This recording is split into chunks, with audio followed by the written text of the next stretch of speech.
Hello everyone, my name is Naman Goyal. Today we are going to learn chapter 14 of class 9 statistic, right? देखो पिछली class में मैंने आपको क्या, देखो ये चैप्टर एक पूरा प्रोसेस में चलेगा, है ना। सबसे पहले लेक्चर में मैंने आपको क्या दिया था, एक इंट्रोडक्शन दिया था इसके बारे में। पिछले लेक्चर में मैंने आपको क्या दिया था, मैंने आपको बताया था कि भाई पहली स्टेप क्या होती है, डेटा के साथ कुछ काम करना आपको। तो पहली स्टेप क्या है, उस डेटा को कलेक्ट करना। अब आपने डेटा को कर दिया है कलेक्ट कर लिया है। अब आपको क्या करना है, आपको प्रेजेंट करना है। तो अगला टॉपिक क्या होने वाला है, प्रेजेंटेशन ऑफ डेटा।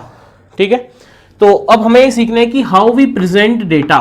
ठीक है, सबसे बेसिक है ना, सबसे बेसिक क्या होता है, सबसे बेसिक होता है रॉ डेटा। सबसे बेसिक क्या है बेटा, रॉ डेटा। अच्छा, रॉ डेटा का मतलब क्या है, रॉ डेटा का मतलब क्या है, जैसे फॉर एग्जांपल मैंने आपसे बोला कि विराट कोहली ने पिछले 10 मैच में कितने रन मारे थे, मेरे को इस डेटा का कलेक्ट करके दो। मैंने क्या बोला आपसे कि पिछले 10 मैच में विराट कोहली ने कितने रन स्कोर किए थे, ये डेटा मेरे को चाहिए, आप मेरे को दो। तो आपने डेटा को पहले कलेक्ट किया, फिर आपने क्या बोला कि सर 10 मैच में रन मारे थे, मैं बताता हूँ आपको। आप पहले में मारे उसने 40, फिर 50 मारे, फिर 32 मारे, 32, फिर 48, फिर 56, फिर 62, फिर 27, फिर 81, ठीक है, फिर 98, फिर 100 मारे। ये रन मारे थे सर 10 मैच में। तो 1 2 3 4 5 6 7 8 9 10, तो ये रन थे सर 10 मैच के। तो आपने बेसिकली क्या किया, मैंने आपको बोला कि आप मेरे को ये डेटा बताओ कि कितने रन उसने स्कोर किए थे पिछले 10 मैच में। आपने डेटा कलेक्ट किया और ये ऐसे ही मेरे को बता दिया कि सर ये रहे 10 रन। ठीक है, तो ये बेसिकली क्या है, एक रॉ डेटा है कि मैंने आपसे रन पूछा, आपने मेरे को बता दिए। अब अगर मैं आपसे बोलता कि इसमें से इंग्लैंड के वर्सेस कितने कौन कौन से रन है, तो उसमें थोड़ा आपको उसको रिफाइन करना पड़ता और देखना पड़ता।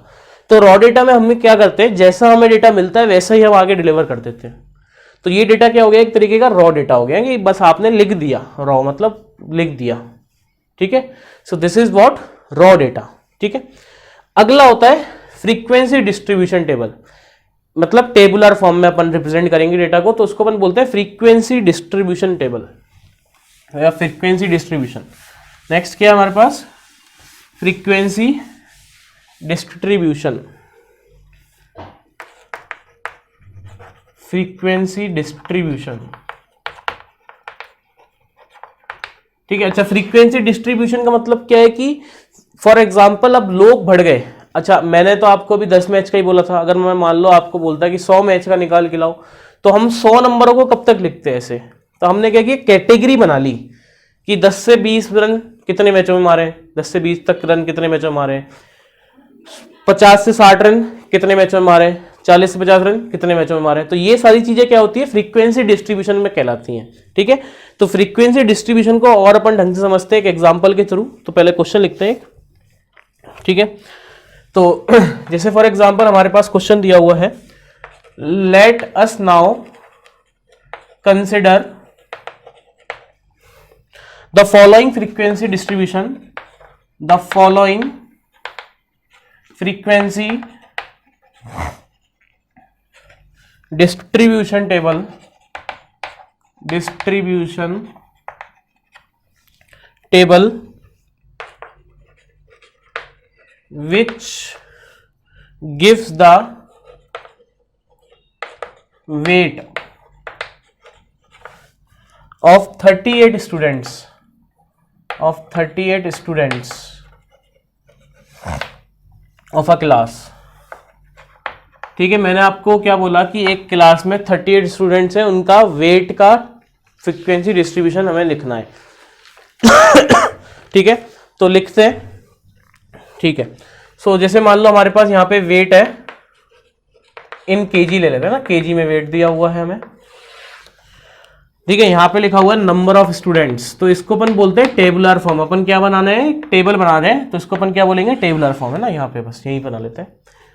तो पहला है हमारे पास 31 to 35, 36 to 40, ठीक है, 41 to 45, 46 to 50, 51 to 55,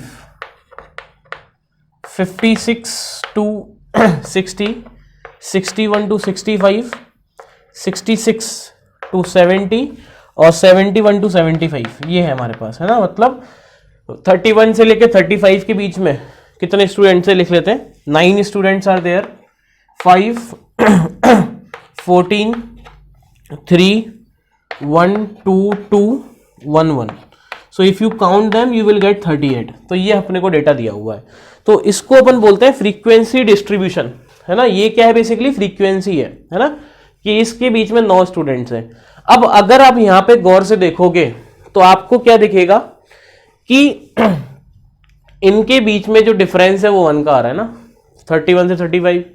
फिर आपने जनरली पिछली क्लासेस में देखा होगा कि वहीं से स्टार्ट होता है, वो क्लास जो है वहीं से स्टार्ट होगी। जैसे ये 30 to 35 होता, ये 35 to 40 होना चाहिए था, फिर 42 मतलब सेम होना चाहिए, जो यहाँ पे है वो यहाँ पे, बट यहाँ पे ऐसा नहीं है। तो अपन क्या करते हैं, इन दोनों का डिफरेंस निकालो। 1 का डिफरेंस है, उसका आधा करो, इसमें घटा दो, इसमें बढ़ा दो। मतलब 0.5 हमें सब में इधर वालों में से तो हटाना है, कम करना है, और इधर वालों में बढ़ाना है। So what we got class, देखो यहां लिख रहा हूं मैं डायरेक्ट, 31 में से 0.5 हटाओगे तो 30.5 टू 35.5, ठीक है ऐसा। इसमें से घटाएंगे तो 35.5 टू 40.5, है ना। इसमें से हटाना है और इसमें बढ़ाना है। 41 में से हटाओगे 0.5 तो 45.5, ठीक है। तो ऐसा अगर आप देख रहे होंगे तो ये वाली चीज अब सेम हो चुकी है ना, ठीक है। तो इसको अपन बोलते हैं कि क्लास इंटरवल अपन ने प्रॉपर कन्वर्ट कर दिया। सो ये 2 मेथड है हमारे पास बेसिकली इस चैप्टर में रिप्रेजेंट करने के। First is raw data and second is frequency distribution table. ये क्या है, फ्रीक्वेंसी डिस्ट्रीब्यूशन टेबल है, ठीक है। अब यहां पे हमारे पास क्या है, कुछ एक ग्राफिकल रिप्रेजेंटेशन है कि अपन ग्राफ से कैसे, देखो यही तो सिंपल रिप्रेजेंटेशन था कि टेबल फॉर्म में बना दिया या फिर रॉ डेटा दे दिया। अब क्या होगा, अपन आगे सीखेंगे कि ग्राफिकल रिप्रेजेंटेशन ऑफ डेटा, कि अपन ग्राफिकल फॉर्म में कैसे उसको रिप्रेजेंट कर सकते हैं, ठीक है। तो वो चीज अपन पढ़ रहे होंगे नेक्स्ट लेक्चर में। तो जब तक के लिए पढ़ते रहे, मिलते हैं नेक्स्ट लेक्चर में। Thank you so much.